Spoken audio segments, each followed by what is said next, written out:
किसी भी देश, समाज, संस्कृति का जो चरित्र होता है, उसका आधार उस समाज के महापुरुष होते हैं। ये महापुरुष चाहे सामाजिक हो, चाहे राजनीतिक या किसी भी धार्मिक कहानी के काल्पनिक पात्र ही क्यों ना हो, इन्हीं के कार्यों, इन्हीं की प्रेरणा से आगे समाज का निर्माण होता है। वैसे तो हमारी संस्कृति में आदर्श पुरुषों की कोई कमी नहीं रही। ऐतिहासिक महापुरुष तो हम गिन भी लें, पर पौराणिक आदर्श तो इतने हैं कि शायद ही कोई गिन सके।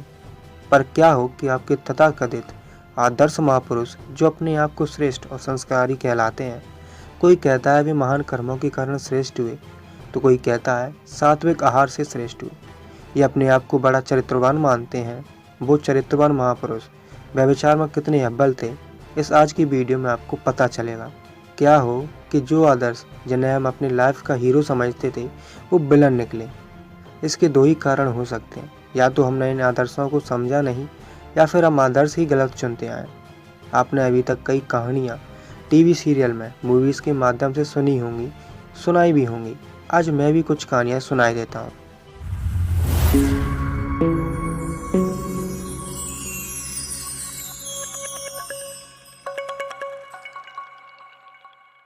कहानी में सबसे पहले है महाभारत आदि पर्व, जिसमें सत्यवती अपने विवाह से पहले हुई एक घटना भीष्म को सुनाती है। वो कहती है कि एक दिन मैं नाव से गई हुई थी। उस समय मैं जवान थी जब महर्षि नाव पर आ गए और मुझे देखकर काम पीड़ित हो गए।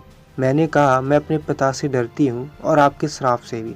तब महर्षि कहते हैं कि पिता से मत डरो, मुझसे डरो, किसी को कुछ पता नहीं चलेगा। ऋषि ने सत्यवती को वरदान दिया कि समागम के बाद तुम बच्चे को जन्म देकर फिर से वैसे ही हो जाओगी जैसे पहले थी। पाराशर ऋषि ने उन्हें आदर्श समझने वालों को किसी से कुछ कहने लायक नहीं छोड़ा, पर फिर भी पता नहीं कि उनके नाम को वे अपना गौरव समझते हैं। आगे आते हैं शंकराचार्य। शंकर दिग्विजय में है कि जब उसने मंडल मिश्र को शास्त्रार्थ में हराया, तब उसकी पत्नी ने शंकराचार्य को काम शास्त्र पर शास्त्रार्थ करने के लिए आह्वान किया। काम शास्त्र की जानकारी न होने के कारण शंकराचार्य भारती से 1 महीने का समय मांगते हैं। उसके बाद एक राजा मर गया था। शंकर ने अपने शव को गुफा में रखकर खुद उस राजा के शरीर में प्रविष्ट कराया, जिससे वो राजा जिंदा हो गया। अब उसमें प्रविष्ट होकर शंकर ने सारे भोग भोगे और राजा की सौरानियों के साथ समभोग का अभ्यास किया। अब आप लोग ही कमेंट में कहोगे कि शंकराचार्य ने ये सब काम शास्त्र पर शास्त्रार्थ करने के लिए किया था, तो आपको मैं यह बता ही देता हूँ, क्या काम शास्त्र पर शास्त्रार्थ करने के लिए जानकारी उसे पढ़कर नहीं मिल सकती थी, जो दूसरे के शरीर में प्रवेश करके उसकी पत्नियों के साथ सेक्स करना पड़ा? पहले तो ये कि दूसरे के शरीर में घुसने की बात पर ही हंसी आ जाती है। भले ही ये सब कथा काल्पनिक हो, लेकिन दूसरों की सौरानियों के साथ संभोग करने की कथा जिसके नाम पर है, उसे जगत गुरु कहकर प्रचारित किया जाता है। एक जगह और महाभारत में बृहस्पति और ममता की एक कथा आती। ममता बृहस्पति के बड़े भाई की पत्नी थी। ममता के मना करने पर भी बृहस्पति ने उसके साथ जबरदस्ती की, यानी बलात्कार किया। ममता के गर्भ में एक संतान पहले ही होती है और एक गर्भवती को दूसरी बार गर्भवती किया जाता है और दोनों से मिलकर भारद्वाज का जन्म होता है। महाभारत में भारद्वाज ऋषि की एक कथा भी आती है, जो बड़ी ही विचित्र है, जिसमें एक अप्सरा को देखकर उनका वीर स्खलित हुआ था। ऋषि भारद्वाज गंगा तट पर तप करते थे। बहुत कठिन व्रतों का पालन और उनके यज्ञों का अनुष्ठान होता था। वे स्नान करने के लिए सुबह ही गंगा तट पर गए।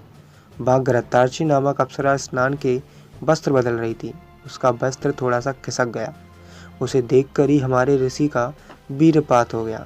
उसने उस वीर को यज्ञ कलश में, यानी कि दोने में रख दिया। उस दोने में रखे वीर से एक लड़का पैदा हो गया, जिसे द्रोण ही नाम दिया गया। इसे पढ़कर बायोलॉजी के स्टूडेंट जरूर सदमे में आ गए होंगे। हो सकता है उन्होंने अपना माथा भी पटक लिया हो कि वीर को दोने में रखने से कोई बच्चा कैसे पैदा हो सकता है।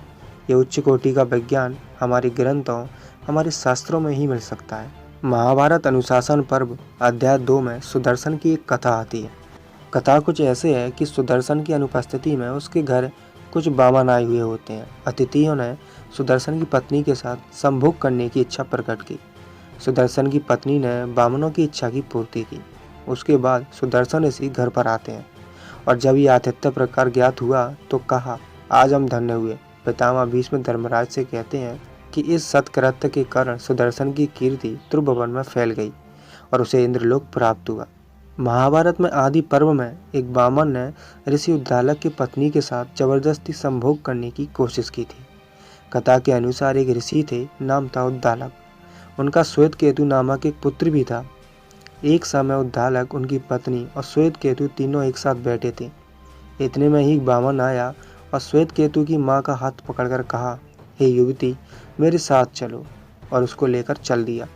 इससे श्वेत केतु तो बड़ा क्रोधित हुआ, लेकिन श्वेत केतु को कुपित देखकर उनके पिता उद्दालक ने कहा, बेटा क्रोध ना करो, अत्यंत प्राचीन काल से ये धर्म चला आ रहा है, यानी कि शादीशुदा औरत के साथ अगर कोई बामन जबरदस्ती संभोग करे तो महाभारत के अनुसार ये धर्म का लक्षण है।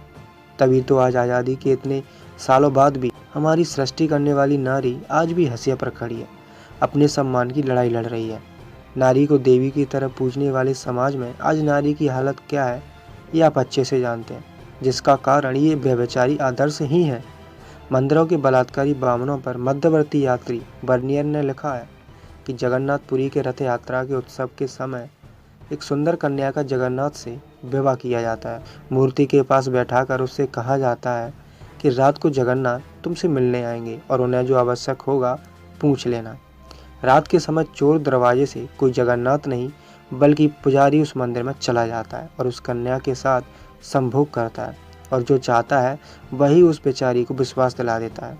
जहाँ एक और ग्रंथों शास्त्रों में नारी को देवी का रूप कहते हैं, वहीं दूसरी ओर धर्म की आड़ में उसे शारीरिक सुख देने की वस्तु मात्र समझा जाता है। यही कारण है कि कथित स्वर्णिम काल से अंग्रेजों के आने तक भी नारी असुरक्षित रही, अशिक्षित रही और असहाय भी रही, और आज भी उसे उपयोग की वस्तु समझा जाता है। संतराम बीए अपनी पुस्तक हमारा समाज में केरल के नमुंद्री ब्राह्मणों पर लिखते हैं, जब राजा विवाह करता है तो वो इन ब्राह्मणों में से योग्यतम और सबसे प्रतिष्ठित मनुष्य को चुनता है और उसे पहली रात अपनी स्त्री के साथ सुलाता है ताकि वो उसके साथ समागम करे। ये समझिए कि ब्राह्मण ये काम प्रसन्नता पूर्वक करता है। इसके लिए राजा को उसे 400-500 डॉकेट यानी मुद्रा देनी पड़ती है। इसी बुक में वो आगे लिखते हैं कि मालाबार की उन्नीत्री जाति में प्रथा है कि यदि किसी लड़की को नमुद्री ब्राह्मण अपनी स्त्री न बनाए तो उसका विवाह सीधे उन्नीत्री जाति के युवक से नहीं हो सकता। उससे पहले उसे अपने ऊपर की तुरुवेप्पाड़ जाति के किसी पुरुष से 4 दिन के लिए विवाह करना होगा। विवाह सयानी लड़कियों का होता है और वो 4 दिन रात पुरुष के साथ रहती है। तुरुवेप्पाड़ भेंट पूजा लेकर चला जाता है। अब उस कन्या का विवाह किसी उन्नीत्री से किया जा सकता है। सुरेंद्र अज्ञात जी इस पुस्तक में लिखते हैं कि नमुद्री ब्राह्मणों ने अथर्ववेद के मंत्रों के आधार पर मालाबार, कालीकट आदि में उन्नीत्री, तुमुरी आदि जातियों की नारियों के साथ सौगात मनाने व उनके साथ विवाहित पतियों से पहले संभोग करने का अधिकार प्राप्त करके धार्मिक व्यभिचार व धार्मिक वैश्यावृत्ति को अवश्य शुरू किया।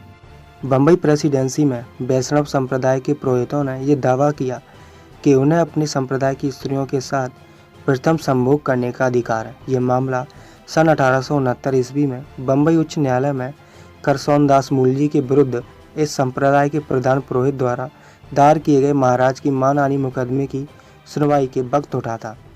इससे पता चलता है कि उस समय तक पहली रात का लाभ उठाने का अधिकार अमल में था। इस तरह से हम देखते हैं कि बावन कभी भी अपने कर्मों से महान नहीं बने। उन्होंने केवल फर्जी पाखंड फैलाकर लोगों के दिमाग पर कब्जा कर उन्हें मानसिक गुलाम बनाकर समाज पर अपना वर्चस्व स्थापित किया। इससे ये भी साफ हो जाता है कि जिस बामन धर्म को आज हिंदू आस्था के रूप में प्रचारित किया जा रहा है वो कोई धर्म नहीं बल्कि ब्राह्मणों द्वारा अन्य वर्णों का शारीरिक, मानसिक और आर्थिक शोषण करने का एक माध्यम है। किसी भी देश, समाज, संस्कृति को ऐसे आदर्श दो जिससे केवल लिखने वालों का फायदा हो। यही हमारे समाज के साथ हुआ। हमने खुद कभी आदर्श नहीं चुने, वो तो हम पर आस्था के नाम पर थोपे गए हैं। अगर वाकई हमें अपने समाज, देश, संस्कृति की चिंता है और एक आदर्श समाज बनाना चाहते हैं तो तथाकथित कुकर्मी आदर्शों को उन्हीं के ग्रंथों में दबाना होगा जहाँ से इन्हें धार्मिक हवा मिलती है। आज इन आदर्शों की लेपापोती करने से कुछ नहीं होगा, इन्हें सिरे से समाज से उखाड़ फेंकना होगा। बाकी बातें आगे की वीडियो में। आज के लिए इतना ही।